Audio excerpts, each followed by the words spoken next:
మూసీ పునరుద్ధరణపై తెలంగాణ సర్కార్ స్పీడ్ పెంచింది. ఇందులో భాగంగా ఫేజ్ 1, ఫేజ్ 2 కోసం భూసేకరణకు శ్రీకారం చుట్టింది. హైదరాబాద్, రంగారెడ్డి జిల్లా పరిధిలోని భూసేకరణకు నోటిఫికేషన్ విడుదల చేసింది.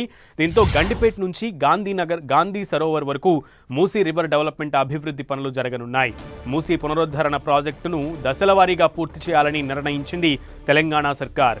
ఫేజ్ A1 హిమాయత్ సాగర్ నుంచి గాంధీ సరోవర్ వరకు 9.2 కిలోమీటర్లు, ఫేజ్ A2 ఉస్మాన్ సాగర్ నుంచి గాంధీ సరోవర్ వరకు 11.8 కిలోమీటర్ల మేర అభివృద్ధి జరగనుంది. హైదరాబాద్, రంగారెడ్డి, మేడ్చల్, మల్కాజ్గిరి జిల్లాల్లో మూసీ అభివృద్ధికి తలపెట్టిన సర్కార్ గండిపేట నుంచి గౌరెల్లి వరకు 55 కిలోమీటర్ల పరిధిలో 14 మండలాలు, 46 గ్రామాల్లో దశలవారీగా 55 కిలోమీటర్ల మేర మూసీ అభివృద్ధి చేయనుంది. దీనికోసం మొత్తం 50 ఎకరాలకు పైగా భూసేకరణకు చర్యలు ప్రారంభించింది. ల్యాండ్ ఎక్విజిషన్ యాక్ట్ 2013 ప్రకారం మూసీ పునరుద్ధరణ కోసం చేసే భూసేకరణ చేయనుంది సర్కార్. ఈ 2 దశల్లో ప్రధానంగా గోల్కొండ, గండిపేట మండల పరిధిలో భూముల సేకరణ జరగనుంది. ప్రాథమిక అంచనాల ప్రకారం సుమారు 50 ఎకరాల భూమికి సంబంధించిన నోటిఫికేషన్ జారీ చేసిన మూసీ రివర్ డెవలప్మెంట్ కార్పొరేషన్ గ్రామాల వారీగా సర్వే నంబర్లు పూర్తి జాబితా ప్రకటించింది.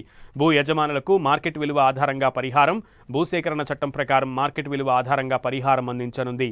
దీనికోసం భూ యజమానులు తమ పట్టాదారు పత్రాలు, ఆధార్ కార్డు, బ్యాంకు ఖాతా వివరాలు నిర్దిష్ట సమయంలో సమర్పించి అభ్యంతరాలు ఉంటే నిర్ణీత గడువులోగా తెలియజేయాలని సూచించింది. ఈ 2 దశల్లో పనులు బాపుఘాట్ వరకు జరగనున్నాయి. బాపుఘాట్ దగ్గర బ్రిడ్జ్, బరాజ్ను నిర్మించనుంది ప్రభుత్వం. ప్రపంచంలోనే అతి ఎత్తైన మహాత్మాగాంధీ విగ్రహాన్ని ఏర్పాటు చేయనుంది ప్రభుత్వం. ఇక అక్కడే గాంధీ ఐడియాలజీ సెంటర్తో పాటు మూసీ నదీ తీరం అభివృద్ధి, సుందరీకరణ, రివర్ ఫ్రంట్ పార్కులు, వాకింగ్ ట్రాక్లు, పర్యాటక కేంద్రాలతో మూసీకి కొత్త అందాలను అద్దనుంది ప్రభుత్వం.